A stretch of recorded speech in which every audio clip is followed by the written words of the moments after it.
그 응답을 하도록 하겠습니다. 일단 저기 뒤에 보니까 하나 있는데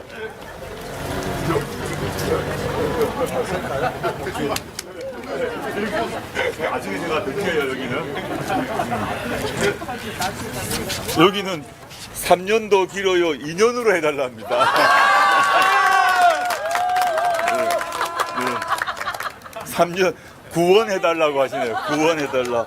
이게 사실 이 김포 지역만이 아니라 전국을 돌다 보면 국민들이 그 마음들을 이렇게 여러 가지 방식으로 표출하시는데 일관됨이 있는 것 같습니다. 그 4월 10일 총선에서 어떤 일이 있어야 된다, 국민들이 뭘 해야 된다, 그리고 저희 조국혁신당에게 바라는 바를 이렇게 만들어 오셔서 너무너무 감사합니다. 예, 이제 기자분들 오신 것 같은데 질문해 주시면 답 드리도록 하겠습니다. 연애 구호 한번 합시다. 네! 한면은 나옵니다! 한면은 나옵니다! 한면은 나옵니다! 네, 감사합니다. 네. 질문하겠습니다. 네. 지금 이곳이 김포인데 여당에서 최근에 서울 편입에 대한 이야기를 처음 시작한 곳이기도 합니다. 네네네. 상황이 다음 국회에서는 굉장히 치열하게 전개될 것 같은데 이에 대한 입장 부탁드리고 최근에 또 두 가지 질문이 더 있는데요. 윤재욱 원내대표가 이제 회초리가 쇠몽둥이가 되어서는 안 된다. 개헌 저지선을 지켜달라라는 회초리 그렇게 말해서 회초리가 새몽둥이가 되면 안 된다. 네네. 네. 근데 한편으로 조혁당에서 개헌선을 좀 만들려는 노력을 열심히 하고 있는데 이에 대한 여당의 입장이 좀 엄살인지 이런 부분 말씀 주시고 최근에 그 구주기 결방 문제가 시끄러운데 이게 방심위의 평소에 방심의 어떤 심의로 인한 언론의 위축 때문으로 보시는지도 말씀 주십시오.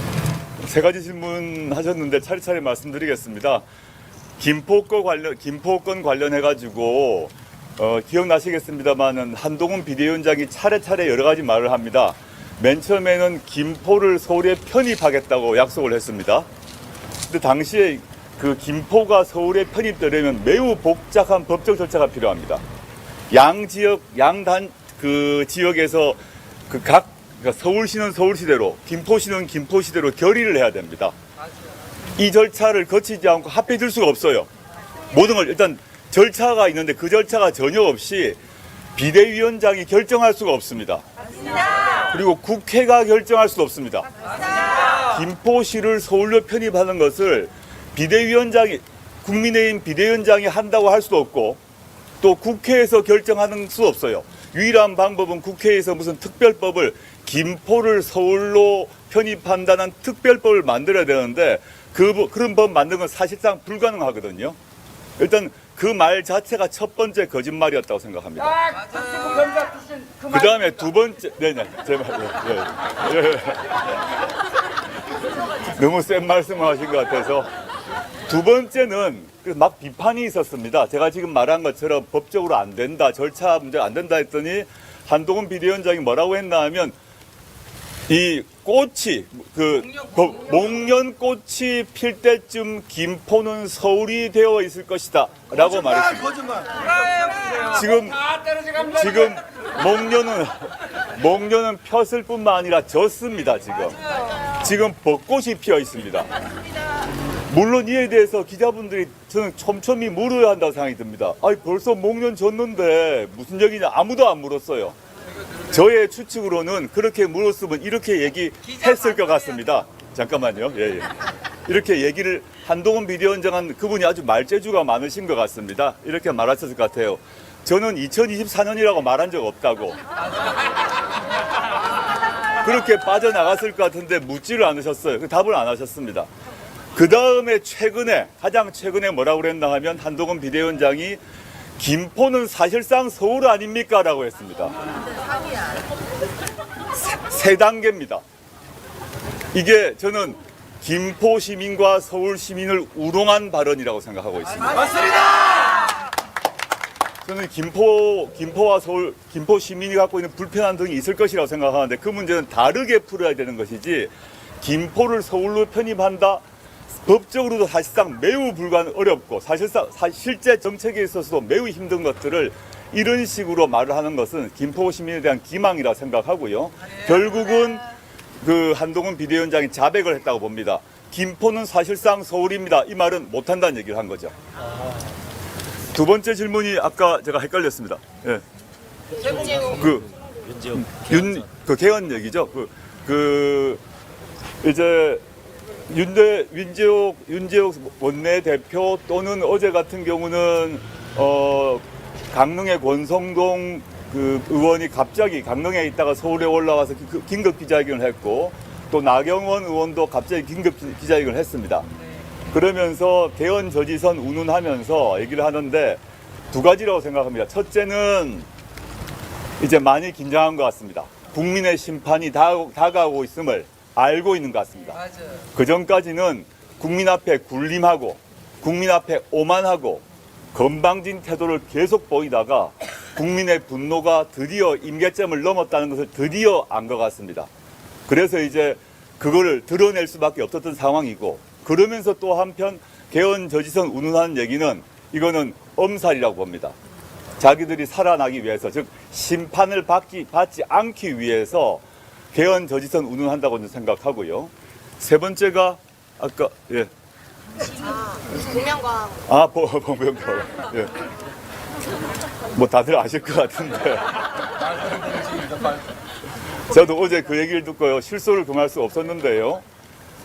복면가왕이 아주 인기 있는 프로그램이고 우리나라만이 아니라 전 세계에 포맷을 달리해서 수출하고 있는 유명한 프로그램입니다. 근데 복면가왕의 9주년 특별 방송이 그 구자가 조국혁신당의 구를 연상시킨다고 결방을 시켰지 않습니까? 이게 도대체 뭐 하는 짓입니까, 이게?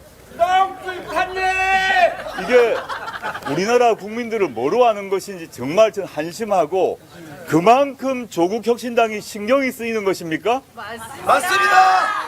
그렇게 조국혁신당이 신경 쓰이고 9번이 신경 쓰이면 전 이렇게 말해야 된다고 생각합니다. 그런 기준으로 보면 9주년, 이 9주년의 구자가 조국혁신당의 구를 연상시키기 때문에 선거에 국민의힘에 불리할 것 같고 조국혁신당에 유리할 것 같고, 그래서 결방시킨다는 논리에 따르자면, 첫째, KBS 9시 뉴스도 그만두게 해야 됩니다. 네. 그리고 그 구자가 또 문제가 된다면 은하철도 999 노래 방송시키면 안 됩니다. 또 그런 식이라면 전국의 초등학교에서 구구단 가르치면 안 됩니다. 정말 한심하다. 우리나라 국민의 수준을 어떻게 보길래 우리나라 역사상 그런 식으로 방송 통제하는 경우를 들어본 적이 없습니다. 정말 한심하고 부끄러운 일이다. 이런 식으로 나라를 운영했음을 반증하는 사례라고 생각합니다. 네. 그다음에 이거 야구가 8일까지만 해야 될 것 같습니다. 그래. 요거 때문에 제가 들었는데 지금 말씀하신 거 관련해서 보면 나라를 구하는 구의 말 구원주 야구도 8회까지만. 그 논리에 따르면 야구도 8회까지만 하자 이거죠. 한심하다. 그러니까 많은 국민들이 어제 그 복면가왕의 9주년 기념을 결방시킨 것을 보고 이렇게 조롱을 하는 거죠. 한심하다. 그런 식 논리로 하면 구자 들어간 걸 다 빼야 되는 거죠. 네, 다음 질문 받겠습니다. 네. 네, 제 최기준 기자입니다. 저도 질문 원래 두 개만 이제 3개 하겠습니다. 예. 일단 지금 주말 사이에 조국혁신당이 이제 선전에서 14석 이상의 의석수를 차지할 거라는 얘기가 좀 있었는데, 이에 대해서 대표님 생각이 조금 궁금하고요. 또 이제 그 200석 이상을 가지면은 이제 한동훈 위원장 말입니다. 이재명 대표와 이제 조국 대표가 스스로를 사면할 것이다라고 분들이 얘기를 했다고 하는데, 이에 대해서 조국 대표님 반응이 좀 궁금해서 여쭤봤고요. 제일 이제 마지막 일정이 대파혁명 강조하면서 이제 광화문 유세를 하시는데, 그때 이제 마지막 각오 같은 거 좀 궁금합니다. 며칠 안 남았으니까요. 네. 일단 그 200석을 민주당 더하기 조국혁신당 통해서 200석을 얻으면 사면을 한다는 얘기인데, 그게 이제 저는 그 말 자체가 이해가 안 되는데, 우리나라 헌법상 사면권은 대통령에게 있습니다. 대통령이 있는데 민주당과 조국혁신당이 합해서 200석을 넘으면 국회가 사면권이 없어요. 이게 무슨 말 하는지를 저도 법률적으로 잘 이해가 안 된다. 그에 따르면 약간만 조용해 주시면 좋겠습니다. 감사합니다. 열받으신 건 알겠는데 그 말이 뭔지 모르겠다. 추측을 해보면 200석이 되게 되면 한동훈 비대위원장이 윤석열 대통령에게 사면하라고 건의하겠다는 말인지 그건 아닐 것 같은데 말도 안 된다고 생각하고요. 저나 이재명 대표님이나 국법 질서를 존중합니다. 저도 마찬가지고 당연히 그렇습니다. 그 존중할 것이고 국법 질서가 어떻게 그 국법 질서에 따라서 재판이 어떻게 날지는 아무도 모르지만 그 절차에 따를 것입니다. 그런데 그와 별도로 정치 과정에서 선거는 선거이고 표를 통한 심판은 심판입니다. 근데 갑자기 한동훈 비대위원장이 그런 엉뚱한 얘기를 한 것은 공포감을 조성하기 위해서라고 봅니다. 마치 큰일이 벌어질 것 같은 전혀 큰일 벌어지지 않습니다. 민주당과 조국혁신당이 합해서 200석을 얻으면 왜 큰일이 납니까? 그걸 두려워하는 사람 딱 몇 사람밖에 없습니다. 누구냐? 그렇죠. 누구? 윤석열, 김건희, 한동훈. 그럼요. 민주당 더하기 조국혁신당을 합해서 200석을 넘는 것을 두려워하는 사람은 시민께서 말씀하신 것처럼 윤석열, 김건희, 한동훈 왜 두려워하지 않습니다. 그걸 왜 두려워합니까? 왜 두려워해야 됩니까? 200석이 있으면 윤석열 대통령의 거부권 오남용을 막을 수 있습니다. 맞습니다. 윤석열 대통령이 거부권을 행사한 법안이 뭡니까? 김건희 특검법을 거부권 행사해서 날려버렸지 않습니까? 200석이 있으면 대통령이 거부권을 행사하더라도 다시 재발의해서 통과시킬 수 있고, 그럼 특별검사가 임명될 수 있고, 그 특별검사가 김건희 씨 및 김건희 씨의 생모, 최은순 씨의 주가 조작 등등의 범죄에 대해서 수사를 할 수 있습니다. 수사를 하고 기소를 하게 되면 200석이 우리가 확보되면 김건희 씨가 법정에 출두하는 모습을 모두 보게 될 것입니다.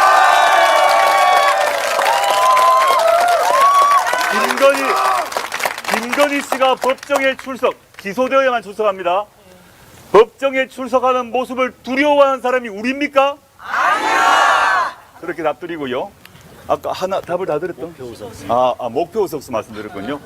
목표 의석수는 바꾼 적이 없습니다. 다만 말씀드린 바는 조국혁신당은 창당 이후 지금까지 윤석열 정권을 조기 종식시킨 것, 그 다음에 민생과 복지가 확보되는 사회권 선진국을 만들기 위해서 달려왔습니다. 그 달려왔고 일정한 성과를 거뒀다고 생각합니다. 그리고 국민들의 공감도 얻었다고 생각합니다. 저는 감히 말씀드리자면 목표 의석은 수정하지 않았지만 국민 여러분들께서 비례대표는 9번을 압도적으로 몰아주십시오.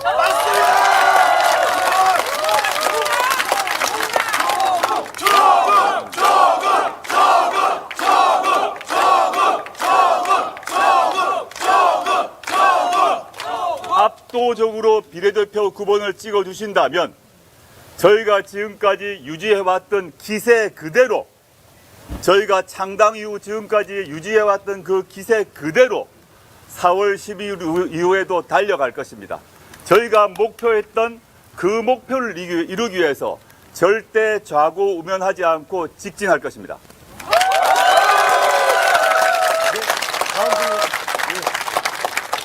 중부대리 최우배 기자라고 합니다. 지역에 오셨으니까 지역 관련 질문 하나만 드리겠습니다. 여하튼 지난해 여권으로부터 해서 서울 인접도시들의 서울 편입 또는 뭐 연담아, 메가 서울 강역화 이런 논의가 있고요.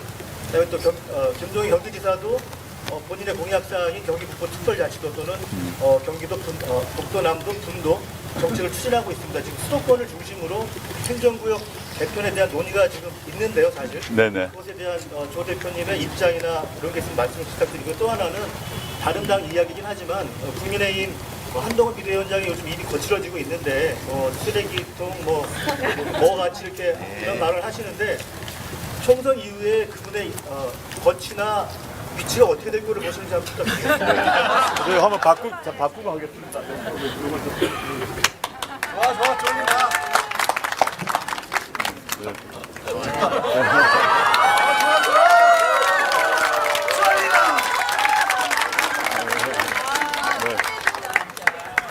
조금 전에 저희 조국혁신당 광고가 나갔습니다.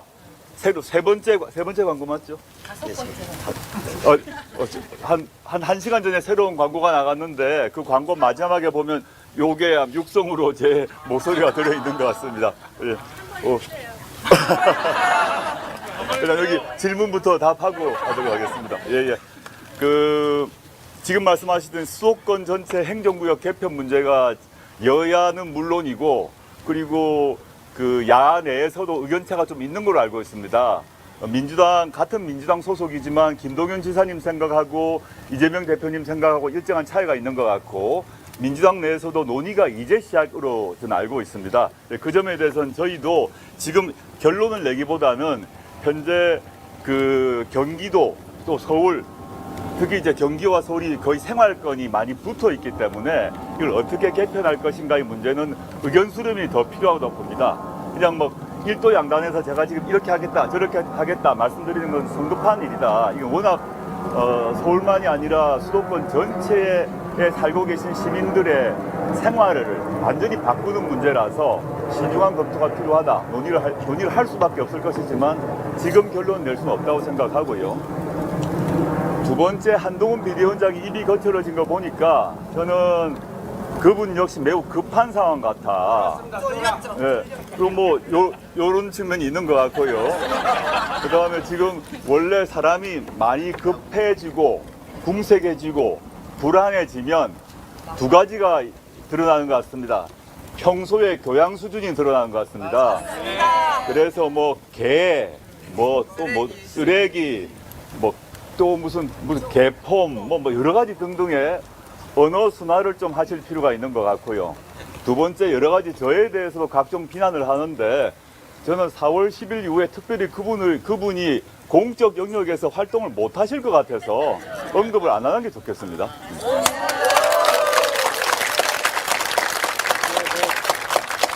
질문 하나 더 받겠습니다. 하나만 더 받겠습니다.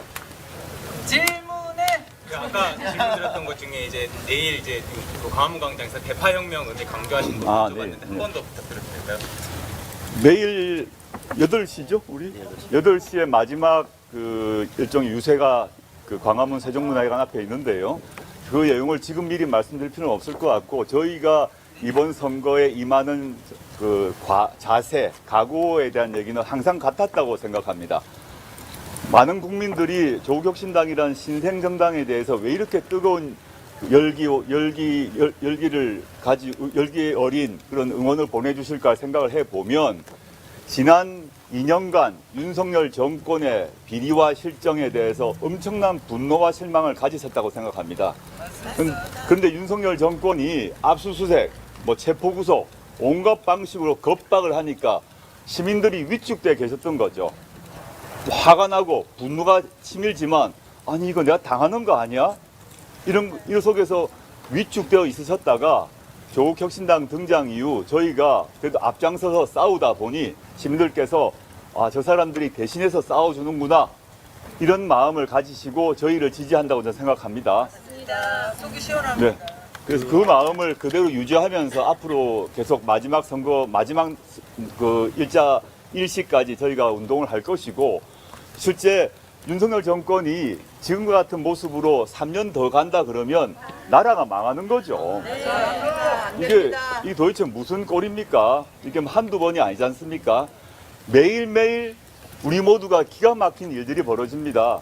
이 복면가왕이 굳작 9주년이라고 방영 못하게 하는 거나 그전에 또 놀라운 일이 있었어요. 대파도 있었지 않습니까? 대파 한 단에 875원이라고 대통령이 믿고 그걸 합리적이라고 자랑하고 그런 식으로 물가 정책을 폈으니 전 세계에서 사과값 1위가 됐죠. 전 세계에서. 감자값. 그 감자값도 세계 2위가 됐죠. 이런 식으로 최고 지도자가 대파 한 단이 875원이라고 믿었고 그 875원이 합리적이라고 방송에서 얘기하고 그런 식으로 보고를 받고 그런 식으로 생각을 하고 정책을 폈으니 민생과 경제가 될 리가 있겠습니까? 바뀔 리가 없습니다. 그래서 저희가 3년은 너무 길다라고 말씀드렸던 것이고 4월 10일 이후에 윤석열 정권의 국정기조를 바꿔야 된다. 단호하게 확실하게 바꿔야 된다는 그런 각오로 민생과 복지 중심으로 바꿔야 된다는 그 각오로 지금까지 달려왔고 앞으로 4월 10일 이후에는 저희가 상당부 저희 국회의원 후보들 중에서 많은 분들이 국회에 진출하겠습니다만 국회의원의 특권을 누리는데 족하지 아니하고 지금까지 달려왔던 것보다 더 세게 더 강하게 달려갈 것입니다.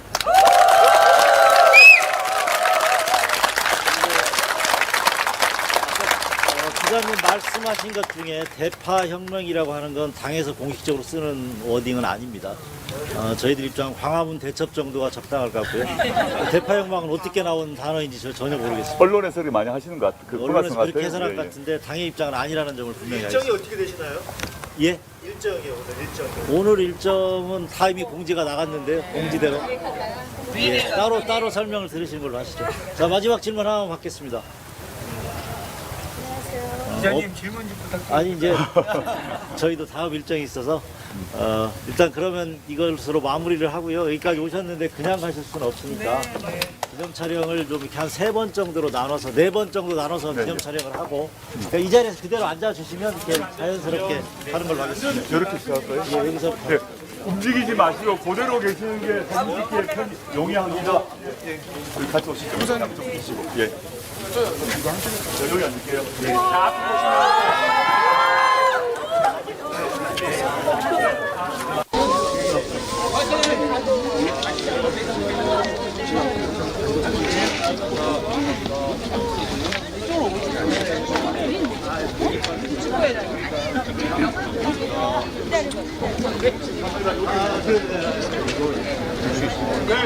화이팅! 조국 화이팅!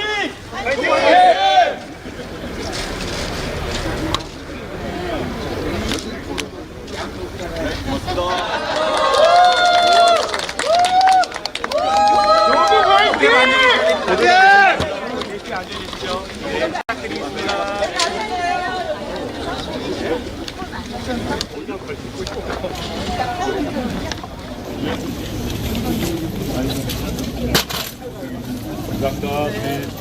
카메라 제 손을 봐주십시오. 네,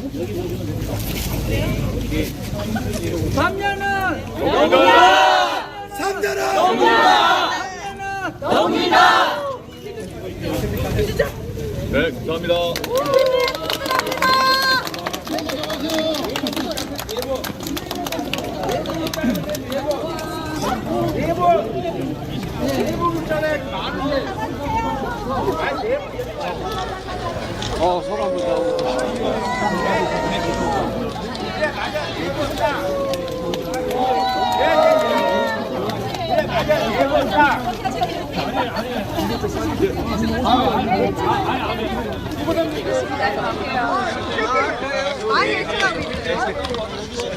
여기 불가능합니다.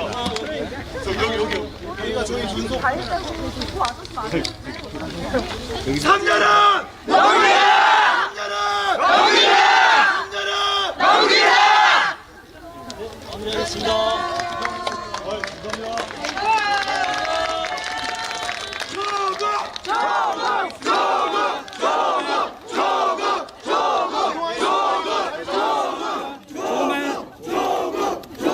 이동하겠습니다. 자리 좀 만들어주세요. 길 좀 만들어주세요. 조국 화이팅! 해주세요. 아이고, 예, 감사합니다. 아이고, 신부님 우리 직접 나오셨어요. 진짜 만나 뵙습니다. 예, 신부님 감사합니다. 화이팅! 화이팅! 이동하겠습니다. 힘내십시오. 너무 감사합니다. 화이팅! 아이고, 대표님 네, 고맙습니다. 예. 조국 화이팅! 화이팅!